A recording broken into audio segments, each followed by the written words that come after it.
commençons la crème diplomate. Donc une crème diplomate vanille. Comme je l'ai expliqué tout à l'heure, la crème diplomate, c'est une base de crème pâtissière avec adjonction de crème fouettée, ajout de crème fouettée. Ici, je vais simplement mettre de la vanille dans mon liquide de base, dans mon lait. D'accord. Je mets aussi la gousse. Voilà. Pour avoir un maximum de goût. Ensuite, je vais réaliser ma crème pâtissière. Alors, ça, c'est quelque chose que vous savez faire depuis le temps. J'incorpore mon sucre semoule à ma poudre à crème pour éviter les grains, que je vais ensuite incorporer à mes jaunes. Alors là, mes jaunes sont un petit peu épais, mais ça va le faire.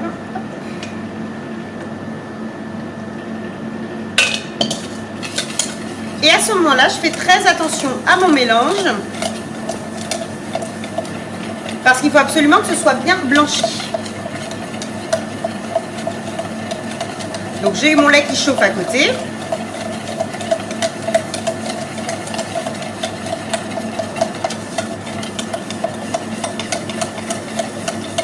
Donc comme vous pouvez le voir, mes jaunes sont un petit peu plus épais pour la simple et bonne raison, c'est qu'on a été surpris par le confinement et nous avons donc congelé les jaunes pour éviter de les perdre. Ça change du coup leur qualité, leur texture surtout, mais sur les qualités organoleptiques, normalement dans l'ensemble, à part la texture, ça y est. Voilà, c'est blanchi.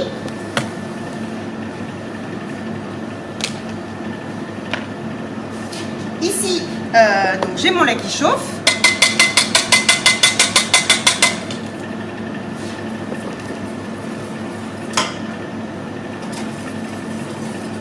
Alors attention à ce que votre lait soit suffisamment chaud quand vous allez l'ajouter à l'appareil.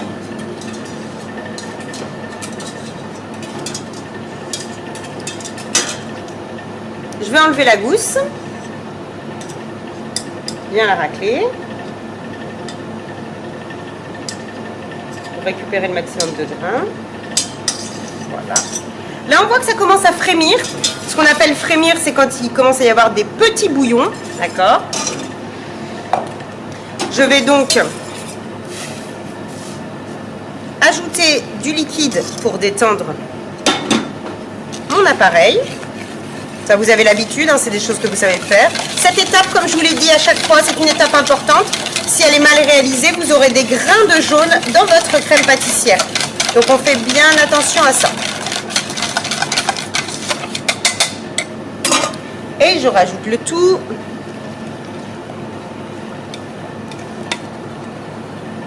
À mon liquide.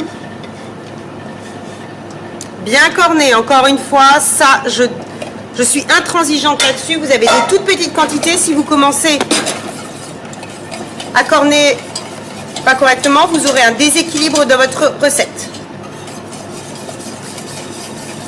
Voilà, et on laisse épaissir. Alors la différence du crème pâtissière classique, c'est qu'en fin de cuisson de ma crème pâtissière, je vais ajouter de la gélatine. C'est une crème pâtissière collée. On appelle ça collée.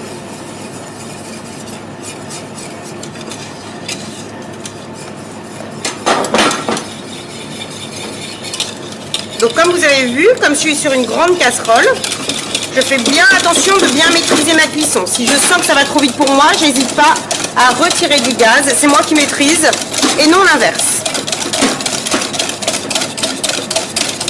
On est d'accord, on est toujours, il y a des bouillons, là on est sur un bouillon. Je laisse quelques minutes à ébullition. Voilà. Une fois que c'est réalisé, je vais incorporer ma gélatine.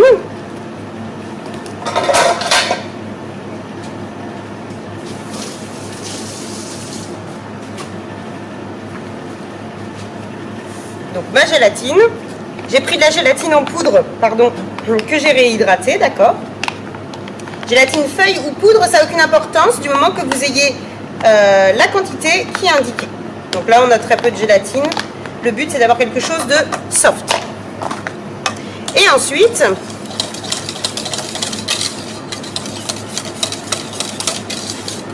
mon beurre. que je vais laisser fondre tranquillement. Une fois que mon beurre est fondu, je la débarrasse sur plaque avec film au contact et je la mets en cellule